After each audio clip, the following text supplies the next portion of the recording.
उसके बाद लाइट बंद होगी।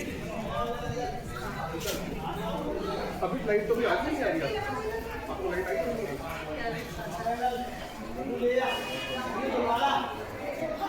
अच्छा बोला नहीं शट कर दिया सॉरी। नमस्कार, मी शुभांगी आणि खूप खूप स्वागत तुमचं उज्जैन येथील भर्तरीनाथ गुफा येथे। आम्ही उज्जैनला आलेलो आहे राजस्थानमध्ये। तर भर्तरीनाथ गुफामध्ये आम्ही प्रवेश केला, इथपर्यंत काल तुम्हाला दाखवलं होतं आणि आता भर्तरीनाथ गुफा इथून पुढे तुम्हाला बघायला भेटणार आहे। तर चला छान आहे, चला आम्ही येतो दर्शन करू।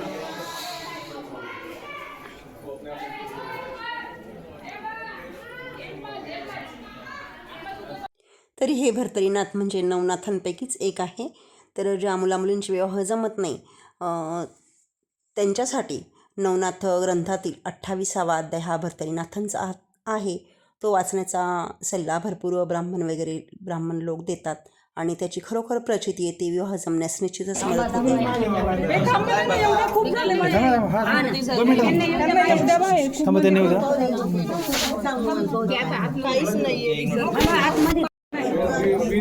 गुफामध्ये प्रवेश केलाय आम्ही आणि हे बघा हे मध्ये असं भुयारासारखं आहे, छोटा रस्ता इथे आलोय।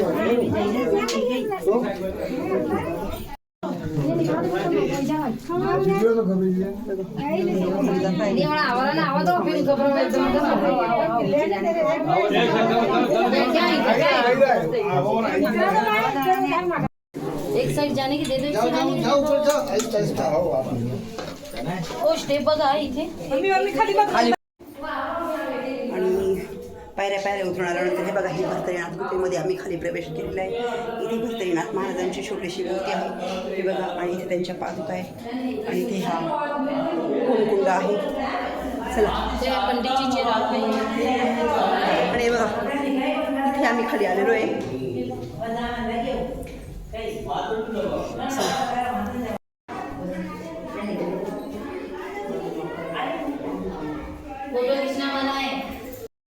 पंडित जी, अरे इधर तो सब है, लेकिन जाना चाहते हो जा सकते हो। इधर जाना है क्या? अंदर जाना तो है, ये मोह माया को छोड़ना पड़ेगा।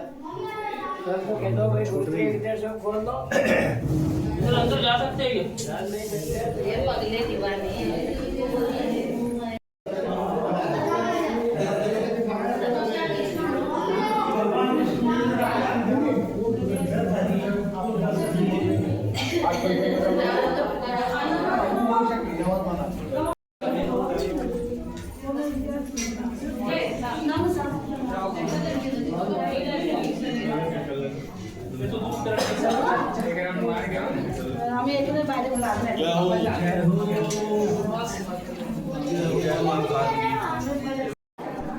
आणि भर्तरीनाथ गुफामधून बाहेर आल्यानंतर इथे नवनाथांचं हे मोठं मंदिर आहे।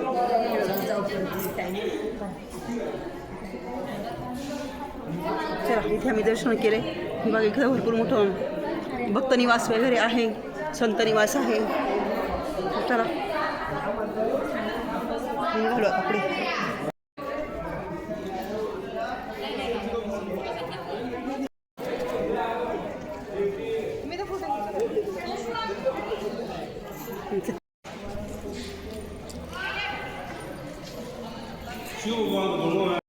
आणि भर्तरीनाथ गुफा येथे सगळीकडे दर्शन घेतल्यानंतर आम्ही महाकालेश्वर येथे प्रस्थान केलेले, ॲटोनी गेलो, ते मधले शूटिंग नाही दाखवले मी तुम्हाला।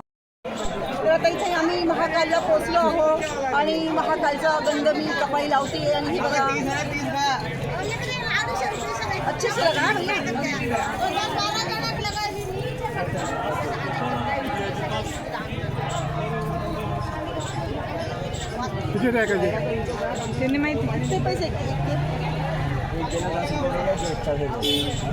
तर अशा प्रकारे आम्ही छान गंध लावला, खूप मस्त दिसत होता। आणि महाकालेश्वरांच्या दर्शनाला चाललो आहे बघा, मी गंध लावलाय कपाळी आणि किती सुंदर गंध लावलाय बघा महाकाल। आणि चला आता महाकालेश्वराच्या दर्शनाला चला। आणि आता इथे महाकालेश्वरांचं मंदिर आहे बघा, जोपर्यंत मी शूटिंग शकते तोपर्यंत तुम्हाला दाखवत गर्दी इथे।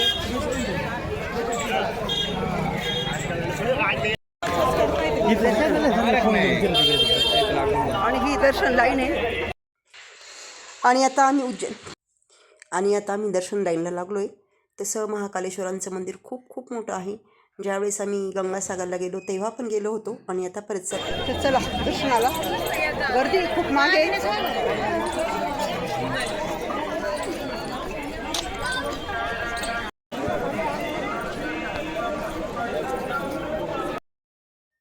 आणि हा मंदिर परिसर खूप मोठा आहे.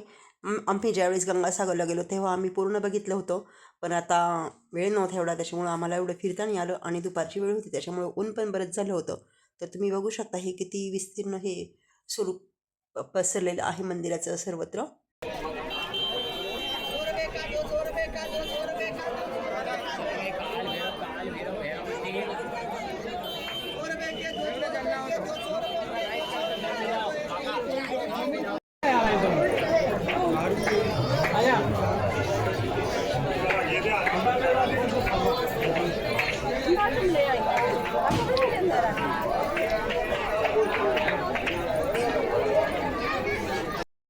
तर इथे भगवान शंकरांची खूप मोठी मूर्ती आहे. तसेच भरपूर देवी देवतांच्या इथे भरपूर मूर्ती होत्या.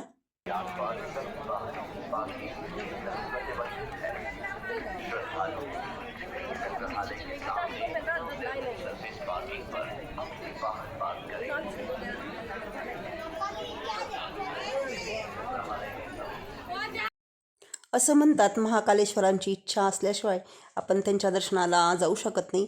जेव्हा त्यांचा बुलावा येतो तेव्हाच आपण दर्शनाला जातो. आणि एक प्रकारे जसं काही आमच्या कुटुंबाला त्यांचा बुलावा आला होता आणि म्हणून आम्ही महाकालेश्वरांच्या दर्शनाला गेलो आहोत असं म्हणायला हरकतच नाही.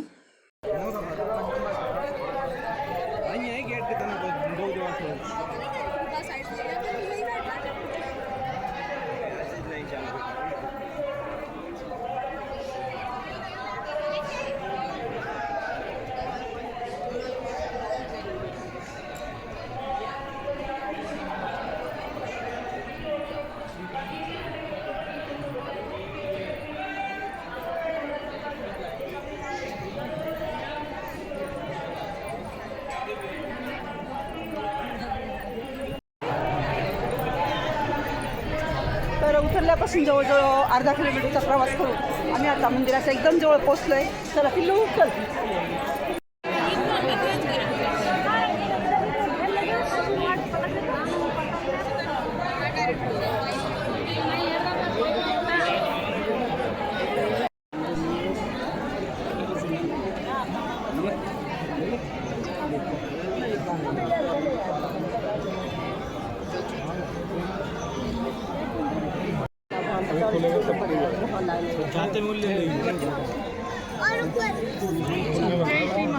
जय श्री महाकालच्या पावन. तर 12 ज्योतिर्लिंगांपैकी 3 नंबरचं ज्योतिर्लिंग असलेलं महाकालेश्वर. असं म्हणतात महाकालेश्वरांचा बुलावा आल्याशिवाय आपण तिथे जात नाही. तर आम्हाला एक प्रकारे महाकालेश्वरांचा बुलावा आला होता आणि आम्ही महाकालेश्वर इथे मंदिरामध्ये पोचलेलो आहोत. तर खूप खूप गर्दी इथे मंदिरात आहे. हे बघ तुम्ही बघू शकता.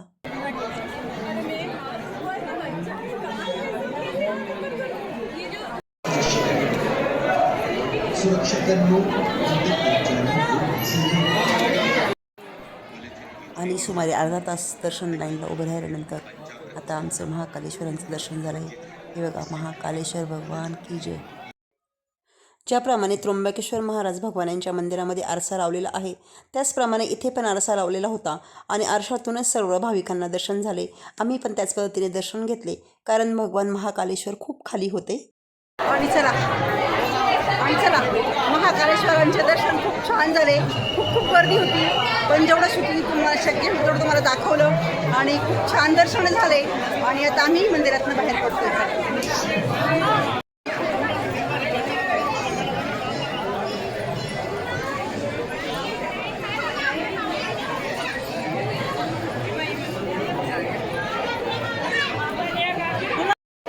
दर्शन झालं आहे बघा. ह्या आमच्या गाडीतल्या दिदी भेटल्या आम्हाला. दर्शन खूप छान दर्शन झालं. खूप छान मस्त वाटलं ना आमच्या स्टाफचे. मस्त वाटलं आमच्या गाडीतल्या मंदिर परिसर परिसरात खूप खूप गर्दी आहे. हे बघा.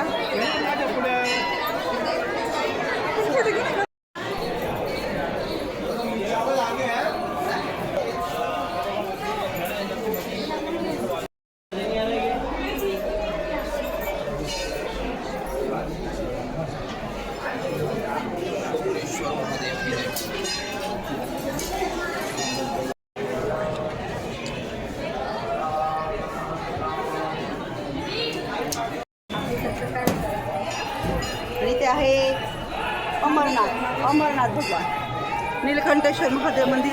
इथे खूप सारे महादेवांचे मंदिर आहे आणि खूप खूप गर्दी इथे. सर्व शूटिंग दाखवणं तुम्हाला शक्य नाही. इथे हे बघा खंडेराव महाराजांचं मंदिर आहे. खंडेराव महाराज की जे. तिथं गोविंदेश्वर महादेवांचं मंदिर आहे. खूप मंदिरं इथे आहे. चला शॉर्ट गेला ना बाई.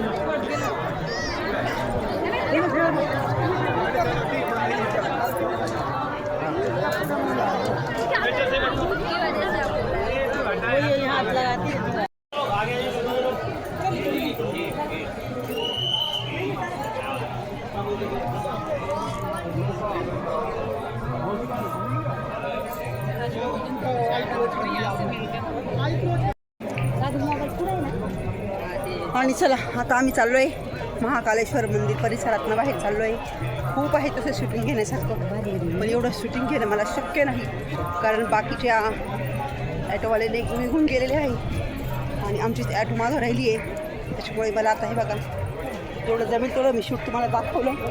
आणि हे बघा हा मुख्य मार्ग आहे बाहेर जाण्याचा. तर इथून आम्ही बाहेर चाललो आहे. तर चला महाकालेश्वर भगवान की जय.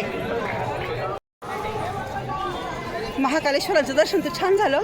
बघू आता पुढे पुढे दर्शन जातो आहे. रिक्षावाला येतो आम्हाला, मला काही माहीत नाही. तर चला जिथे दर्शन आलं तुम्हाला दाखवू. चला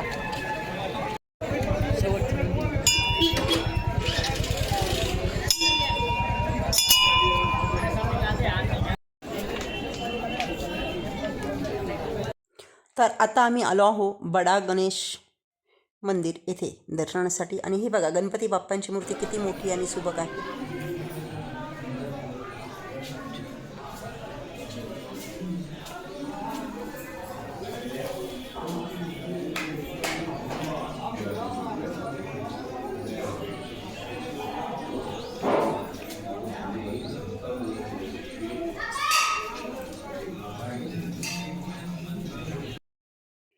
आणि भगवान महाकालेश्वरांचं दर्शन घेतल्यानंतर आम्ही तिथे शेजारीच एक महागणपतीचं मंदिर होतं. तिथे गणपतीची मूर्ती होती सुंदर. तसेच तिथे हे बघा गोपालकृष्ण भगवान, माता यशोदा माता, तसेच पवनपुत्र हनुमानजी यांचे छोटे मंदिर होते. तिथे आम्ही दर्शन घेतले आणि नंतर श्रुती थोडीफार शॉपिंग करायला तर शॉपिंग करण्यासाठी आलेली आहे.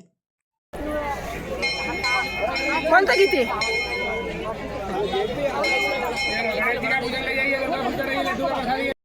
कोणतं ते घेते का हे घेते? ते पांढरं घेते. पांढरं नको, रेड घेते. पांढऱ्याला नाही मळसं काय माय रेड आपला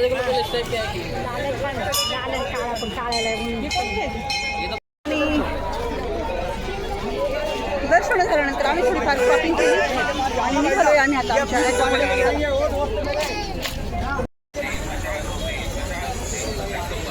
आणि हे बघा इथं मोठे सिंहराज आहे.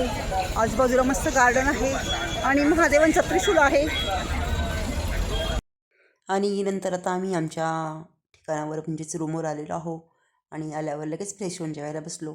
तर जेवणामध्ये शिमला मिरची भाजी, भात, पोळी आणि शेवयाची खीर, पापड असं बेत होता आज. तर चला आजचा व्हिडिओ इथेच संपवते. कसा वाटला आजचा व्हिडिओ? आवडला असेल तर नक्कीच लाईक करा, कमेंट करा. चॅनल नवीन असेल तर सबस्क्राईब नक्की करा. परत भेटू उद्याच्या नवीन व्हिडिओमध्ये. तोपर्यंत बाय बाय.